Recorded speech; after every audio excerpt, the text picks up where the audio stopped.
Okay, so Dana, he tweaked his calf and came out. But other than that, had a good turn. I got some guys back today, and it was good work for the players. All in all, I'm happy with where we're going here. Need to keep working and work our way through it. It's training camp, so we're adding things, testing them mentally and physically, and they're coming out with good energy. Tomorrow we have our practice in the stadium.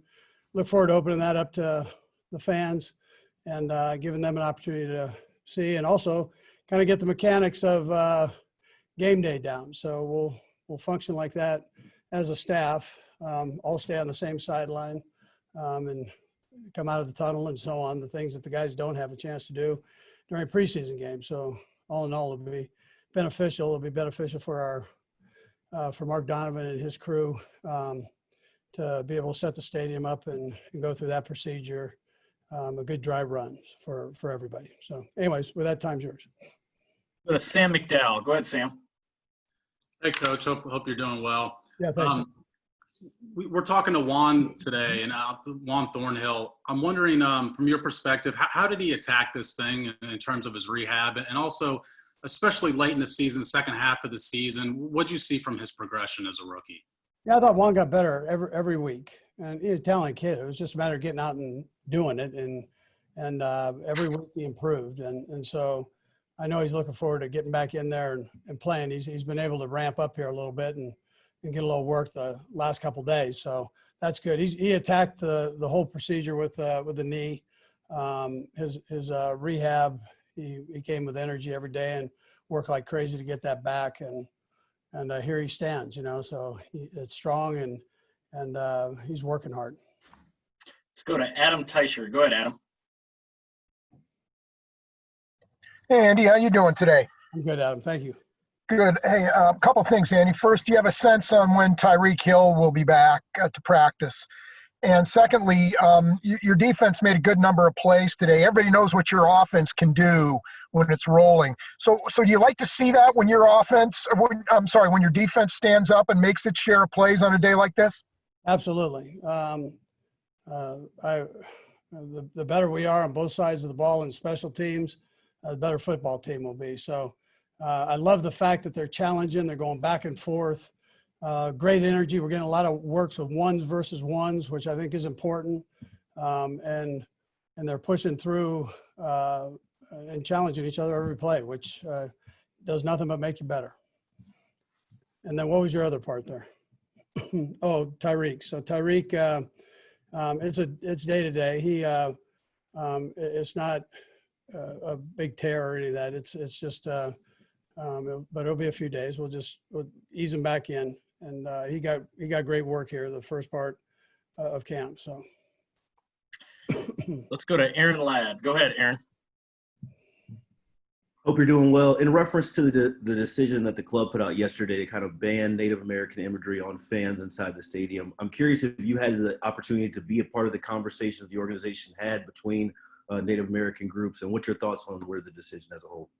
Yeah, well, our Native American brothers, I mean, I appreciate them, and we listen, like I said before. So I wasn't a huge part of that, but I was talked to about it and coached up on it. So I understand and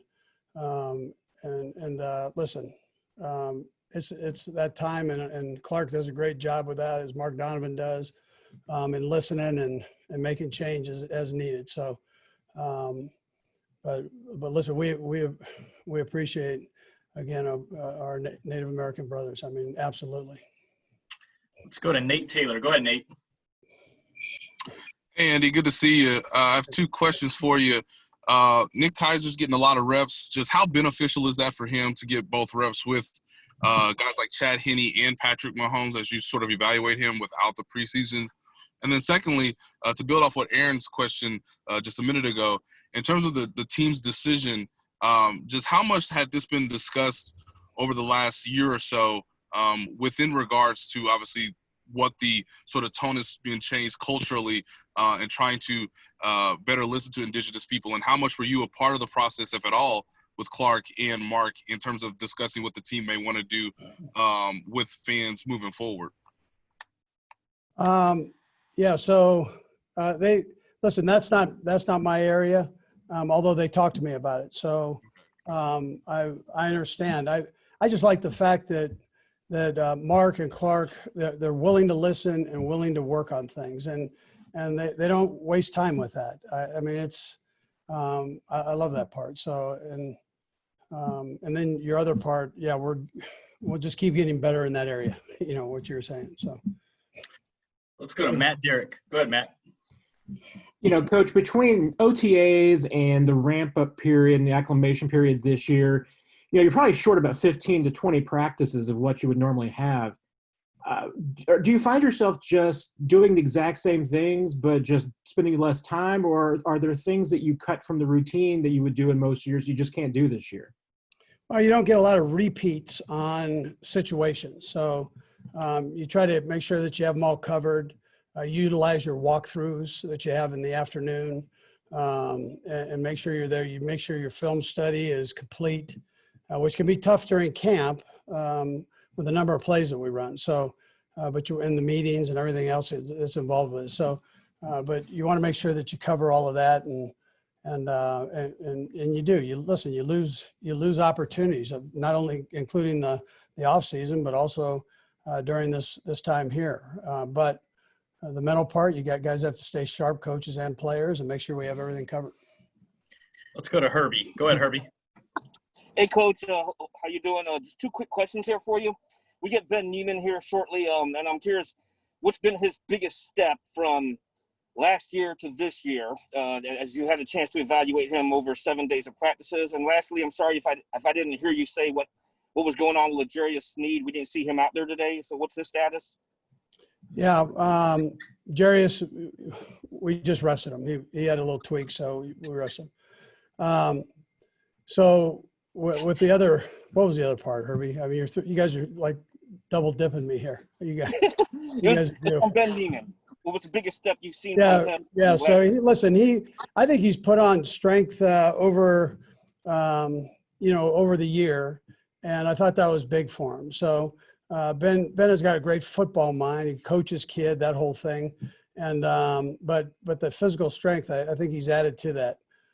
I think he's probably more familiar with the scheme, obviously, as I think all the defensive players are. But for him personally, I think he's gotten a little bit stronger.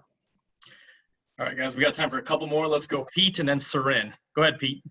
Hey, Coach. It kind of struck me yesterday with Coach Tobe that it's going to be a lot tougher with the roster decision making, and I know you leave that to Brett Veach. But is there going to be almost a natural inclination that you may have to fight by, in keeping veterans, since you can see some game tape? I just wonder how that factors in from like roster numbers 49 to 53. Yeah. So one thing Brett does is a great job of communicating with the coaches. He's always talking to them, and we meet at night and we grade the players. We grade them every play. So whether it's special teams and or offense and defense. So we'll come out with a pretty good idea. It's still early now, but every practice, every rep becomes important. We talk to the players about that your tape ends up being important in this time. We don't have a chance to see in games and with a preseason game, so you've got to show on these other phases here. And it's no more important than on special teams. Normally you have a couple, two, three guys that make it on special teams just because of their play there, but you don't have that opportunity to be in a game and do that. Let's go to Seren with the last one. Go ahead, Seren. Coach, sorry to double dip on you here. My first one will be housekeeping. Just kind of, can you give us, we heard a Mike Pannell suspension. Can you give us any details on the Pannell, what was said earlier several days ago on that, and any update on Eric Fisher? That's the housekeeping part. And then from a coaching standpoint, I was looking back at like strike seasons, right? Other seasons that have been disrupted weren't just your normal. I know how you coaches are creatures of habits and you have your counter like all 365 days. And like Bill Parcells kind of struggled in those years. He didn't have his best records in those years. Marv Levy had been building something here in Kansas City, and he tumbled down to like a 3-6 or 2-7 record and ended up ending his tenure here in Kansas City. Those are obviously, Hall of Fame caliber coaches. I mean, do you study those years? Do you have any idea what the landmines ended up being for those guys? Or does the strike season have no comparison to what you guys are dealing with right now? Well, this is what I think the difference is, and I'm not predicting records. I'm not doing that, but I'll tell you that here we've been able to communicate with the players. So when the lockout took place, I was a head coach at that time, and we weren't able to talk to the players. And the players knew that it was going to be for an extended period of time. And, I joked about it, but some guys traveled the world, so this was different. These guys were on the WebEx calls every day, 3 to 4 times a week. And we knew what they were doing. We knew they were working out. And then we were able to see what kind of shape they were in with the ramp up period that we had. And a lot of that was set up from what took place, with the lockout, with the union. So, but we had the ramp up period. So now again, you get an opportunity to see what kind of shape they were in. They came back in good football shape, or good shape. And then it was a matter of getting them into football shape. And that's where we're at now. But it was a completely different situation. I thought, again, I'm not predicting records or anything else, or, none of us know what happens in the future here, but it's, that I can tell you is different. Yeah. And then the Pannell and Fisher. I don't know. Has that been? There's nothing been announced on that, so I don't really have anything to say on that. Yeah, I mean, once it gets announced, then I'll comment on it, but I don't have anything. Okay. Coach, thank you. Appreciate it. All right. Yep, good.